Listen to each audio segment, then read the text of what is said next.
महाभारत के महान योद्धा भीष्म का जन्म एक अनोखी और रहस्यमयी कहानी से जुड़ा हुआ है।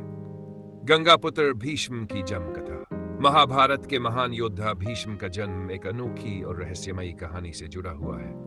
उनके पिता महाराज शांतनु हस्तिनापुर के प्रतापी और धर्मनिष्ठ राजा थे। एक दिन शांतनु गंगा तट पर टहलते हुए एक दिव्य और अनुपम सुंदरी स्त्री से मिले। यह स्त्री स्वयं मां गंगा थी, जो पृथ्वी पर मानव रूप में आई थी। उनके सौंदर्य से मोहित होकर शांतनु ने उनसे विवाह का प्रस्ताव रखा। गंगा ने शर्त रखी कि यदि शांतनु ने कभी उनके कार्यों पर सवाल उठाया तो वह उन्हें छोड़कर चली जाएंगी। शांतनु ने इस शर्त को स्वीकार कर लिया और दोनों का विवाह हो गया। गंगा और शांतनु का पहला पुत्र हुआ, लेकिन गंगा ने उसे जन्म के तुरंत बाद नदी में बहा दिया। शांतनु ने यह सब देखा, परंतु वचन के कारण कुछ नहीं बोले। इसी प्रकार गंगा ने अपने 6 और पुत्रों को भी नदी में प्रवाहित कर दिया। शांतनु का हृदय व्याकुल हो उठा, लेकिन वह गंगा से कुछ नहीं कह सके। जब उनका 8वां पुत्र पैदा हुआ और गंगा उसे भी नदी में बहाने लगी, तो शांतनु खुद को रोक नहीं सके। उन्होंने गंगा को रोकते हुए पूछा, तुम अपने बच्चों को क्यों मार रही हो? यह क्रूरता क्यों?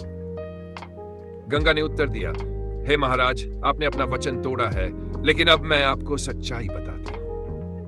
ये सभी 8 पुत्र वास्तव में अष्टवसु है, जिन्हें ऋषि वशिष्ठ के श्राप के कारण मनुष्य रूप में जन्म लेना पड़ा था। मैंने उन्हें उनके श्राप से मुक्त करने के लिए नदी में प्रवाहित किया, लेकिन यह 8वां वसु जो अब जीवित रहेगा, अपने कर्मों और व्रतों के लिए इतिहास में अमर होगा। गंगा ने बालक को अपने साथ लिया और कहा कि वह उसे महान योद्धा और विद्वान बनाएंगी। यह कहकर गंगा शांतनु को छोड़कर चली गई। वर्षों बाद जब शांतनु गंगा तट पर गए, तो उन्होंने देखा कि एक युवा राजकुमार नदी के किनारे खड़ा है और गंगा के पास है। गंगा ने उन्हें बताया कि यह उनका पुत्र है, जिसका नाम देवव्रत रखा गया है। गंगा ने देवव्रत को शांतनु को सौंप दिया। इस दौरान देवव्रत को परशुराम, वशिष्ठ और अन्य महानषियों से शिक्षा दी गई थी। उन्होंने वेद, शास्त्र और शस्त्र विद्या में महारत हासिल कर ली थी। देवव्रत के हस्तिनापुर लौटने के बाद उनका नाम और योगदान इतिहास में अमर हो गया। गंगा से उत्पन्न यह दिव्य बालक आगे चलकर भीष्म पितामह के नाम से प्रसिद्ध हुआ, जिनकी वीरता और त्याग की गाथा आज भी प्रेरणादायक है।